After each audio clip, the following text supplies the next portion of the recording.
in which you have the pleasure of not playing World of Tanks Blitz, but rather being on the site called tier list. Because today, yes, we're going to do a tier list of the most friendly tanks for newbies, and not necessarily only for newbies, because it could be interesting for some of you that are starting to get good at the game, or even some pros that don't really know what kind of tanks they are researching.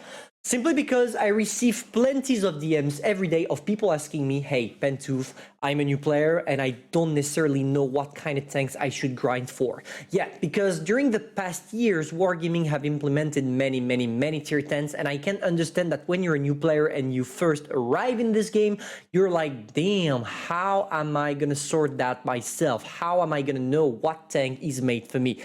So in today's video, I'm going to try to answer all of you, because we are going to rank them. And as you can see, we have several types of ranks. We have 100% noob friendly, forgiving for most. When you start knowing the game, forget it until you're really good, and neither good or bad, just memes.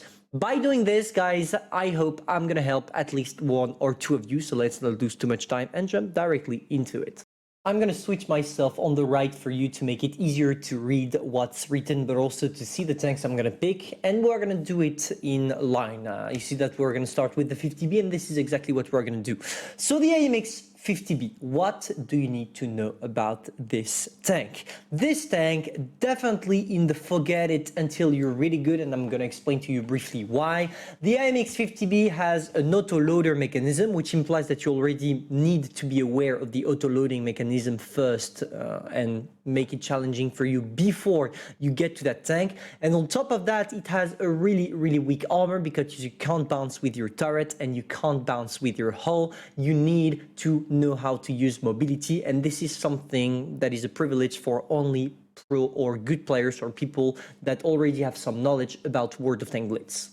The second one, the Foch 155. I would like to put it in the 100% noob friendly, but I can't necessarily do that simply because it features, once again, an auto-loading mechanism, and you have to deal with it. But it's forgiving, in my opinion, for most of the new players, so I'm gonna put it right there. But keep in mind that the grind is extremely hard for new players, because the line is full of tanks with weak spots. Only the tier 10 is worth it, so if you try to grind it, good luck, because you would rather maybe free XP the whole line for you to only get to the Foch 155. But despite that, a really great mobility, a really good armor, and a really good gun, which makes it forgiving for most. Let's continue with the Bachat, which is, in my opinion, the hardest tank to play in the game, so you already know that it's going in the forget it until you're really good. Why? Because the Bachat, unlike the 50B, yes, it has the mobility, it has the 3-shell auto-loading mechanism, but it doesn't have any armor, and it's a light tank, and light tank are definitely not made for new players. And on top of that, it's probably the worst light tank to deal with, because of how hard it is to make it work, both the mobility and the auto-loading mechanism of the tank. Now let's take a look at the first premium of this list, aka the Chieftain MK6, and there are several reasons for why I'm going to put it in the forgiving for most section. First of all, this tank features everything you could expect from a good heavy tank. It has a good mobility, it also has a good reload time, a good accuracy, and a good turret armor. But why isn't it 100% noob friendly then? Simply because with this tank, it all depends on your RNG when people are shooting at you. You have a cupola that is quite weak, and therefore everybody that can actually aim and hit it will penetrate and do damage. And this is the main problem with this tank. It's either your enemies have a really bad RNG and therefore they will not be able to penetrate it, and boom, here you're gonna have a good game. Otherwise, they're all gonna penetrate and you're gonna die within the first 2 minutes of the game. Therefore, that tank is definitely forgiving for most, because it's not going to happen quite a lot that people are able to do that, but it's forgiving for most as long as you keep it all down. You need to only show your turret to your opponents, and be aware that it will not be enough against tank destroyers using gold shell, because they can go through your turret. Let's continue the E100. That is for me when you start knowing the game, because even if it seems quite attractive for new players at first, and when I still had 5k subs, I told new players to actually grind the E100, I don't feel like it's a good idea anymore, because the main problem of the E100 is that you have a flat turret, and if you want to bounce gold shells from your opponents, you need to know how to angle it properly, and to do that, you need to start knowing things about angling, and especially about the game itself. Therefore, it's not a tank you want to go for in the first go. On top of that, you have a huge alpha damage gun with a bad accuracy and a really long reload time. Therefore, you're going to be quite exposed when you are reloading. So if you don't have any map awareness and you don't know that you have to stick with the rest of your team, good luck.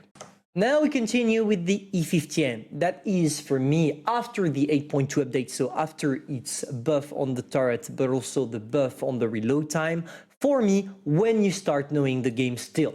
Because the main problem of this one is that if you do the wrong move, you will get penetrated regardless of the armor Wargaming is buffing on it. Which implies that it's a tank with which you need to know how to angle, you need the peekaboo tactic, you need to hold down, you need all those things to make it a really relevant tank on the battlefield. Therefore, definitely only when you know a little bit about the game.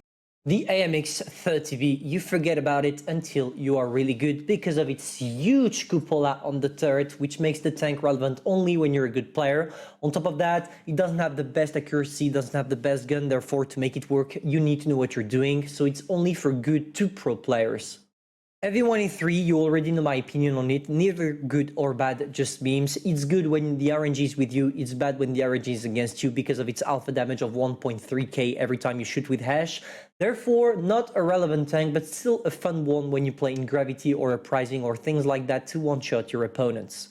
Now let's talk about the FV215B, a tier 10 heavy British tank. This one for me is when you start knowing the game, because as you have a strong armor overall, and even if in the 8.2 update the tank is getting nerfed, it's still quite a relevant one as long as you know how to side scrape, because as your turret is located to the back of the tank, this is the main playstyle with it. Also hold down if you can, and knowing how to use your gun depression, and all of that are things you learn while playing the game again and again, so when you start knowing positions, etc.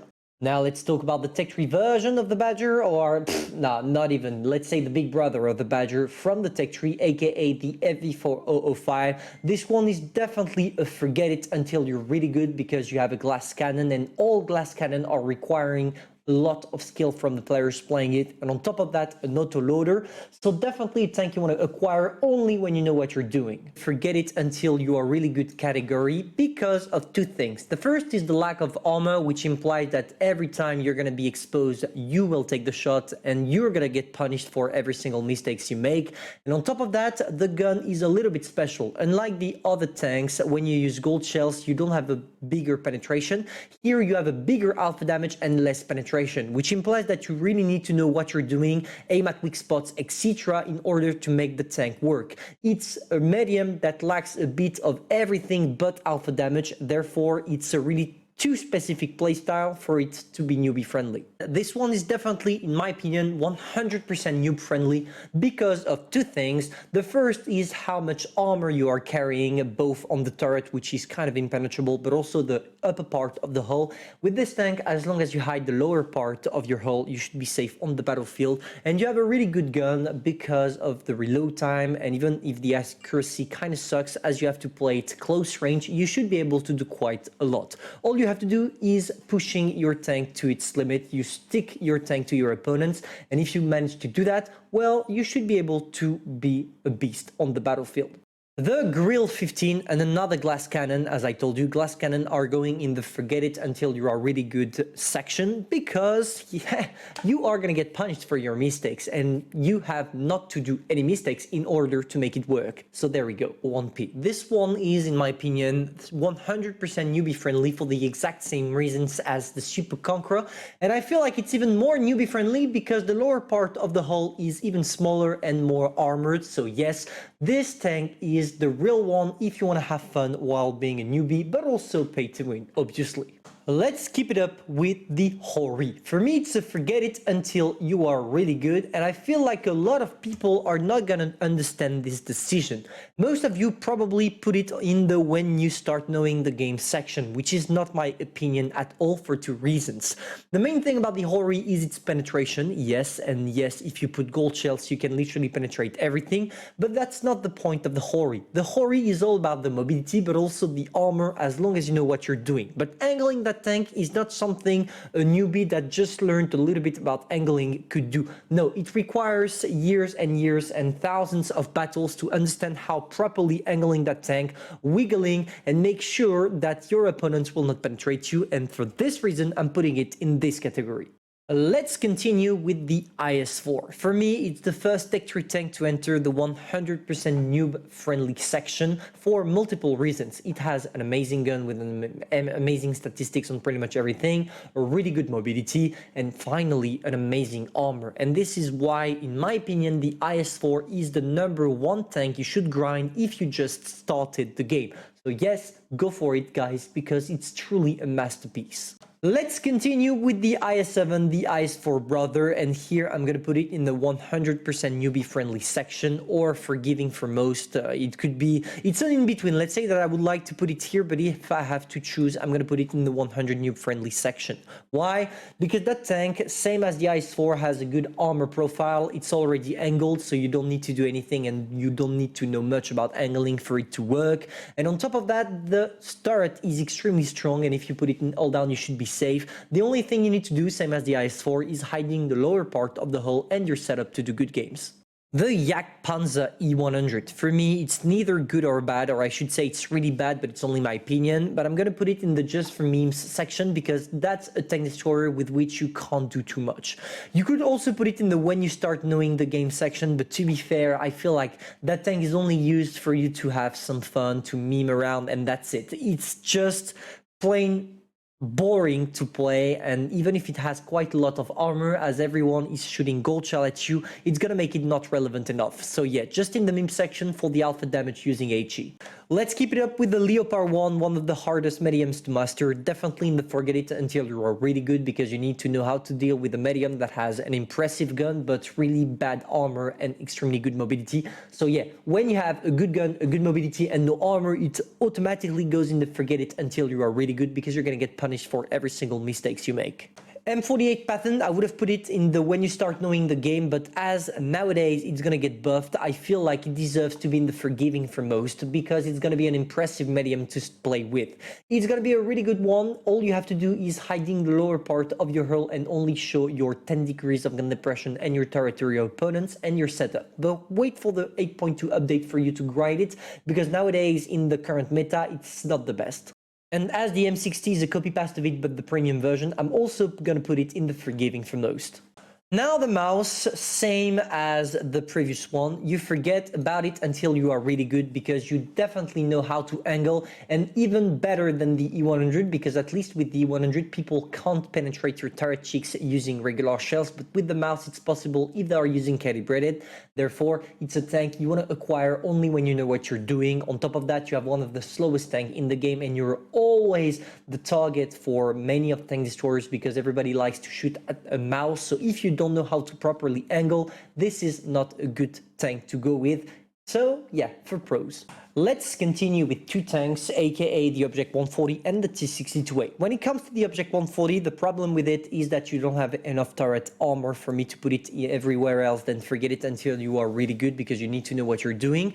But the T62A will definitely go in the forgiving for most, because it's, in my opinion, the best newbie-friendly medium to start off with. You have gun depression, you have turret armor, you have an amazing DPM, alpha damage, mobility, everything is perfect about it. So yeah, if you are looking for a medium and you're a newbie-friendly guy, you want to start off with this one.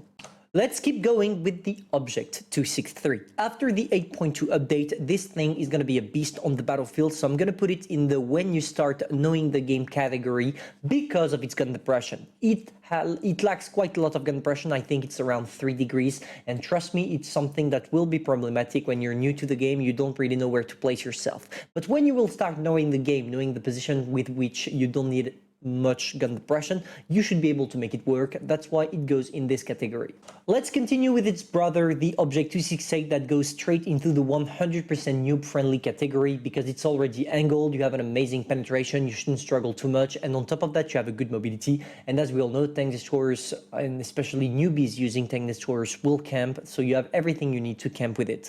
Now, the Progetto 65, the Italian auto-reloader tank. This one, as it has an auto-reloader, you really need to know what you're doing, how to play with it. That's why it goes straight, in my opinion, in the forget it until you are good category, because otherwise you are going to get completely screwed. You need to know what you're doing, you need to place yourself correctly, you need to know when to shoot your 3 shells, when to keep some, etc., etc. And all of those things will impact your playstyle to the point where you need to know what you're doing. Now the Kranwagen, I'm going to pull it in the forgiving for most, even if it's an auto-reloading tank, because even after the update, when it's going to be a little bit or even more low when it comes to the mobility, this tank, as long as you put it in all down, is the greatest because you can't penetrate it. So all you have to do is showing your turret to your opponents while angling a little bit the tank, and you're set up to do good games. STB1, when you start knowing the game. This thing has a lot of gun depression, more than 10 degrees if I'm not mistaken, so it's something you could use on the battlefield. You also have a strong turret armor, so you need to know all the all-down positions from which you can use that medium, and boom, you are set up to do good games. Therefore, it goes in this category. T10E3. It's a beast, and if I put the Badger in forgiving for most, I'm forced to put the T10E3 in the forgiving for most as well. Why? Because it has an amazing gun, it has an amazing armor, and it has a decent mobility, especially if you use the speed boost. So yeah, it definitely deserves to be here. Just make sure not to be alone, because otherwise you're gonna get circled by mediums and completely get wrecked. Also, hide the lower part of your hull. T124, it's also going in the forgiving for most category because of the buff it receives in the 8.2 update. It's gonna make it relevant again because the only weak spot is gonna be same as the T123, the upper part of the big cupola, and therefore, yes, it's forgiving for most because unlike the T123 here, you have nearly a fully traversable turret because it goes 180 degrees all around. So yes, it's definitely a tank you wanna go for as a new player after the 8.2 update. T125, 100% noob friendly in my opinion, because it has no cupola. It had in the past, but nowadays not a single one. It also has everything you need, a good gun, a good mobility. Everything is perfect. As long as you only show your turret, you should be set up to do good games. So yeah, definitely a tank you want to acquire in your garage. T22 medium, 100% noob friendly as well because of how OP the armor on this thing is and how broken the tank in general is. Amazing gun, probably the best out of all tier 10. Amazing armor, probably the best out of all the medium tanks. Amazing mobility, not the best but still doing the job. So yeah, a tank you want to get. Let's keep going with the T57 Heavy. Same as the 50B, it goes in the forget it until you are really good category because of the auto-loader and the lack of armor, which implies that yes, you need to know what you're doing playing in support. T95 E6, forget it as well until you are really good because it's the exact same as the T125 but in a way worse way, in a really worse way because it's easy to penetrate it, it doesn't have the best gun ever and neither the armor profile, so yeah, definitely you need to know what you're doing so it's not newbie friendly. Vickers Light, forget it until you are really good. It's a light tank. Lights are a special playstyle, something that really requires skill. Even if the tank overall is an amazing one and probably near OP, it's not made for new players. You're gonna get wrecked with it. So yeah, definitely goes into the forget it until you are really good category. Let's keep going with the VK7201K. When you start knowing the game, because same as the 100, you need to know how to angle properly, side scrape, etc. But keep in mind that even by side scraping, people will be able to penetrate your turret because it seems like the German engineer fucked up the design by allowing everyone to penetrate you, even if you are at your strongest. WZ113, forget it until you are really good because of two things, the gun depression, but also the lack and the extremely lack of traverse speed. It's impossible to make it work if you don't anticipate what the others are gonna do. Therefore, it goes in this category. 121B, this tank sucks, and as a tank that sucks, you need to forget about it until you are really good, but nah, you know what, no, I'm not gentle with it. It goes in the when you start knowing the game because of its ability to bounce shells in its turret, but still, don't get it. It's a premium tank, but you don't want to get it. It sucks, it sucks. WZ121. When you start knowing the game as well, because unlike the other mediums, it has a high alpha damage and a little bit of lack of gun depression. But unlike the WZ113, here you have a good driver speed and a good mobility, so you can take advanced position and pull back to the rest of your team, which makes it a better tank for you to play on the reach line. So yeah, a tank you want to acquire when you start knowing the game. The WZ-A or 1115A, I don't remember the exact name, but the premium version of the WZ113. This one, let's say that you need to forget about it until you are really good, because yes, the gun depression is great, the turret armor is great, everything is great, the mobility also, but the problem is the armor. You're going to get punished for your mistakes because you can get penetrated on the upper part of the hull, which makes it a good tank only for good players and therefore not newbie friendly. 3GFT, this one is going in the 100% noob friendly category, not because of the 8.1, but because in the 8.2 it's receiving a huge buff on its armor and it's gonna make it relevant again, or at least I hope it will. That's why it goes into this category, because if you are able to get a tank destroyer at tier 10 that is impossible to penetrate without using gold shell, then it's definitely made for new players.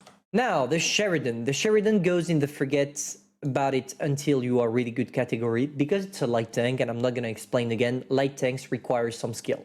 And finally, the tank that is missing is the M60, the latest American branch of heavy tanks, and I'm going to put it in the forgiving for most one if you are using it with the first gun, because of how broken the armor profile, the gun and the mobility of the tank is. It's overall an incredible tank, so yeah, it definitely goes in the forgiving for most category. Anyway, we finally made it, guys. So we finished off. I'm sorry about the time it took for me to do that video, but also for the overall length of the video itself. Hopefully you enjoyed. If that's the case, feel free to subscribe, like, and share, and tell me in the comments if you agree or not with this list. It would be my pleasure to answer and debate with you. See ya.